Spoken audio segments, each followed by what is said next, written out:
Find a place to sit out of the way. Sorry. Okay, I'm Dwayne Beaty. I'm a crop consultant from South Arkansas. This will be my 5th growing season, so I'm pretty old before I started consulting. Had 30 years experience, so I thought I knew a little bit something about growing a crop. I know now I don't know nothing, and it's the main aspect of growing corn, as Trent has said, is nitrogen management. Although when we start looking at nitrogen management, another thing he mentioned was PK, zinc, sulfur. All of that's got to be in supply also. So the one thing about nitrogen that is so problematic is the potential for loss, either through volatilization or leaching, and that stewardship management that's come into play so importantly is another factor in the nitrogen management. I'm stealing this from Trent. I'll tell you now, Trent, I'm stealing a couple of the slides, but and this was what I saw what he was presenting in 2018, but for years before that, he was telling us to pull back the pre-plant nitrogen we put on these crops because of the simple fact of corn cannot take it, and he's talked about that. So just to move our nitrogen more in season. And then this really caught my eye was the fact that we can still have 50% of our nitrogen uptake after that R1 growth stage. So in 2018, visiting with Trent, we talked about these tools for nitrogen management. I implemented the ear leaf tissue samples and cornstalk samples on 7 fields. Now I'm just presenting data from 4 of these fields today, but as we look at these first 2 fields, both of these fields are on the same grower. Both fields were done exactly the same way. As you notice here, this first field, the CEC is 8, so it's kind of a sandy field.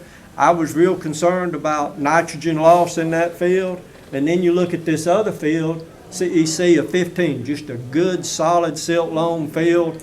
And the thing about these fields now, even though, well, they're grid soil sampled, so I went in on the 2-acre grid and collected these samples, thought I would be helping on reducing the variability of these samples. And also that was a way I could carry it back to, something maybe we could correlate back to. But as we look through the nitrogen management on this grower, when I first started working with him, he was 90 units of nitrogen pre-plant. We got him down to 60 units, and I wanted to get him on down lower, but 60 units is where he's at right now. But so we put out 60 units, and then he's 32%. And I'm a little bit fond of 32% liquid nitrogen also, or 28005, either that, but I like liquid nitrogen. But he puts out a good slug at the V3 to V4 range growth stage, which is 90 units. Followed it up with the urea and ammonium sulfate, and then I've always implemented a pre-tassel nitrogen for the last several years. I think that's a good way to split our total nitrogen, and irregardless of what the total nitrogen is, we implement that pre-tassel nitrogen. Now, one thing that I did do in 2018, after seeing the data that Trent was showing about the 50%, 40 to 50% of the nitrogen uptake, is after that R1 growth stage, I had been with our pre-tassel of coming in at V12 to V14, somewhere 10 to 14 days before you'd ever see a tassel coming in the field, and that's when I'd put it out. So that year in 2018, we went to just a few days before tassel emergence and put out the pre-tassel.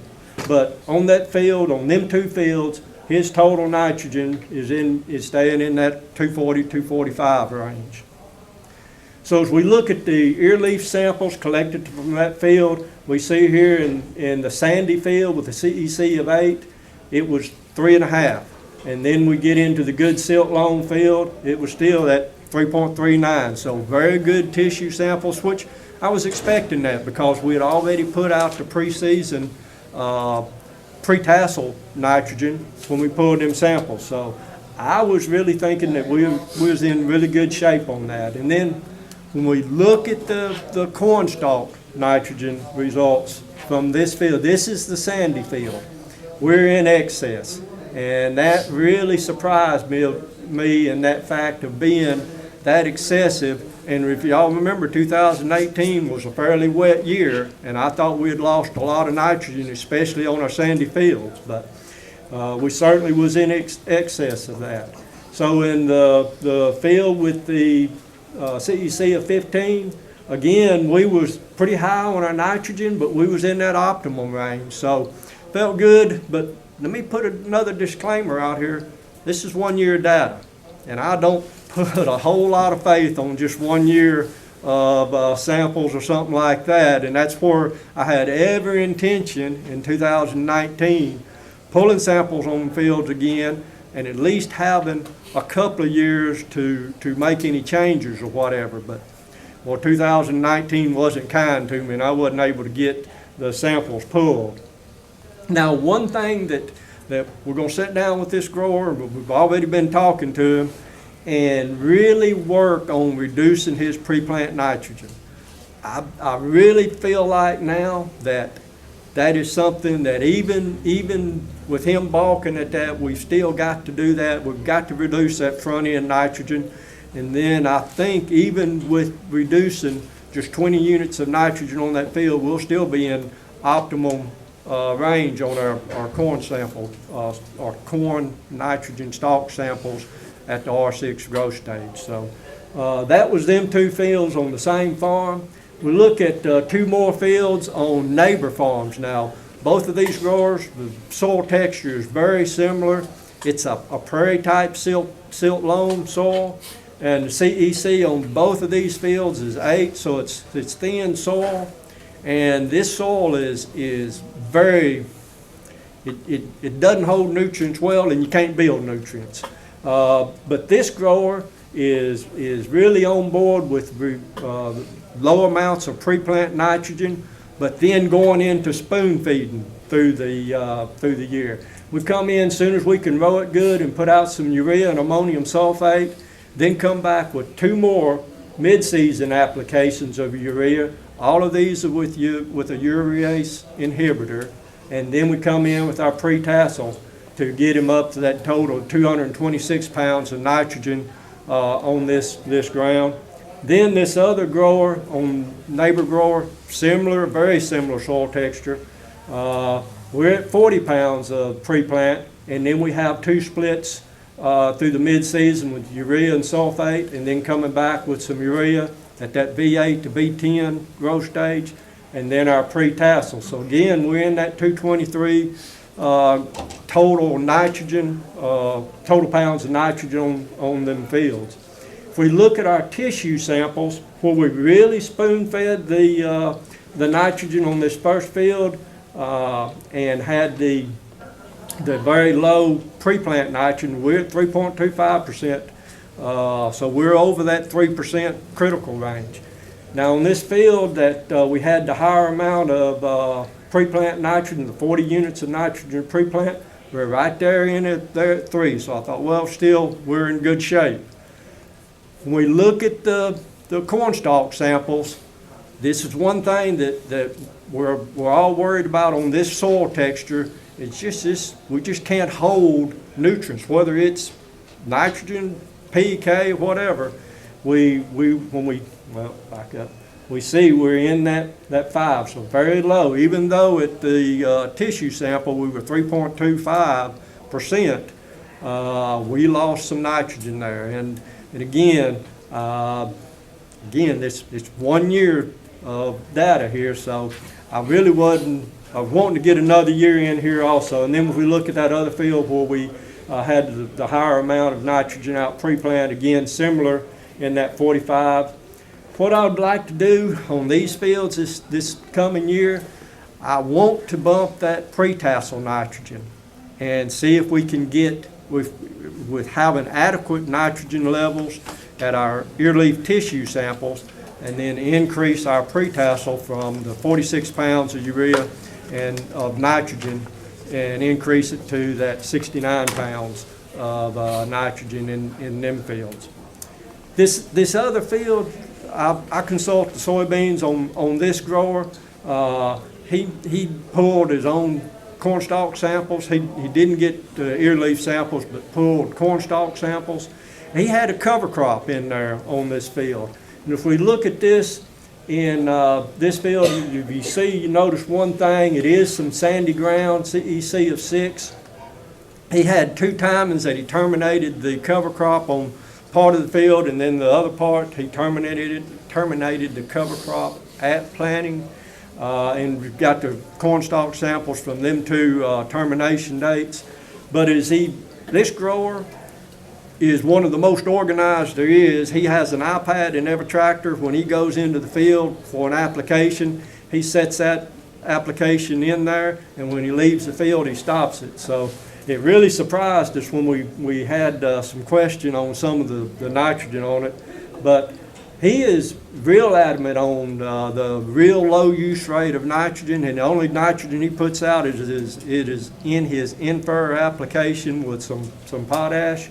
With 2 pounds is what he starts off with, and then certainly comes in with ammonium sulfate, and then has 2 applications in the mid-season, and then comes in at an early pre-tassel at V12 to V14 with urea. So he's at a total on this ground of 240 pounds of nitrogen. Now, again, he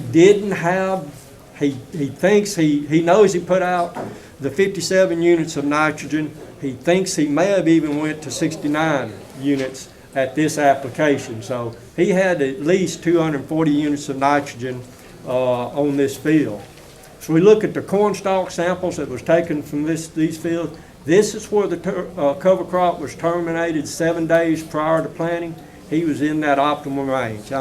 To me, I think that's an ideal range. We're above the critical, but we're not way above. And then as we look at the cover crop that was terminated at planting, in this part we was at 29, so just a little bit low, but again, I kind of wish we'd have had tissue samples to know where he was at mid-season, and to have that other little bit of data. But again, this is just some data that he asked if I was interested in, and I said, yeah, I'd like to look at it and see. So that's what I've got. I certainly appreciate the work of the university system and all of the help that they provide us. Certainly the Corn Board for the funding, and this conference is one of the best conferences there is. And with that, I'll take any questions if we have time. Yes. I guess my thoughts have changed on having to get the corn planted in March, early April, but we got rice in the mix, and if we don't get our beds up in the fall and roll down, can't count on getting the corn planted. So as far as incorporating that pre-plant, if you're putting in furrow with that nitrogen you're putting in furrow, carry it along until it can grab that fertilizer that falls down in the middle. And that may be for you or Trent. Well, the infer, but if you really wanted to get a lot of nitrogen, I'd go with the 2x2 side dress. What, Trent? Yeah, I mean, I think if you're going to true in-furrow, you gotta watch your application rates. Yeah, If you go to a 2x2, you can get up to 20 units and still be fine, but anything you can put out at planting is gonna do a big benefit to get you to that V8 growth stage when the roots actually hit the furrow. Yeah, that's in an area in extreme southeast corner of Arkansas. Stale seed bed is the norm. They're always going to be stale seed bed. And what them growers are doing is, as soon as they can row the corn, because 99% of that is soybean corn rotation, so they have some residual nitrogen. So as soon as they can row it, if they're not using a 2x2 side rig, then they come in with their liquid nitrogen as close to that bed as they can and knife some nitrogen in. So can I ask a Yeah, quick question? So regardless of what the tissue sample said, I mean, did you feel like those yields were good in the fields? Yields were adequate. And, you know, in that 200 to 250, 225 to 230. So even the growers on this thin prairie soil that have been concerned, well, they've actually limited the nitrogen they put on the crop because they just haven't been able to see a response. But they was even in that 200 bushel range, and generally their yield is 180, 170, 180. So I feel like I'm hoping they weren't limited to nitrogen, and again, that just goes back to the simple fact of 1 year data, and I really wish I would have gotten the samples in 2019, yes. Trent was talking about earlier on stale seed bed and losing that fertilizer. Did you see where the gentleman had the cover crop? Did that crop seem to be able to get that fertilized quicker, even though it's, you know, did the cover seem to hold that fertilizer? And him putting the 2 units there in furrow, did that corn seem to maybe hold itself better or not? Well, I can't say for sure because I don't consult his corn. So I can't say. I drive by it. His older consultant is cutting back on acres, so I took the soybean acres, so it may be a couple of years before I move into the corn. So I'm sorry I can't answer that question. I didn't know if Trent had seen that. Well, so what we've seen is where you're doing cover crops and you're terminating at planting, you want to put those nutrients in furrow, below the ground. If you put them out, broadcast on a growing cover crop, they go into the cover crop, and the problem with nitrogen, phosphorus, and sulfur is anything that goes into the cover crop, you don't get back until it decomposes. And so that's not necessarily a bad thing, it just changes the timing of when you get those nutrients back. And so, like if you're using a cover crop, if you're terminating at planting, I would encourage those in-furrow or 2x2 applications, because then you know the corn's going to get it, not the cover crop. What if you terminate your cover crop? If you're doing 2 or 3 weeks before, then it just comes down to that broadcast on the surface, and then it tends to stay more distributed. That's what he. And so it doesn't go into the furrow. Yeah, that's what he. And so you do get it quicker because it stays where it lands. That's what we seen, and I was asking you. Yeah. Because we started really heavy cover, almost all of our corn was cover crop last year, and we went to in furrows at the same time. You know how wet it was, and where we didn't have the in furrow, you could see it plain as day. Even though we put the P and K and urea out at planting, we had killed the cover as quick as we could, and it was already dead. So it seemed like it took it in the ground, should have leaked. Yeah. Yeah, I mean, to me, putting out broadcast on cover crop is the same as like a fresh bed. I mean, we've all seen where you've got stale seed beds and you broadcast your PK, nitrogen, I mean, it all just bounces and rolls. But where you've got residue, whether it's cover crop or previous corn residue, it stays wherever it is.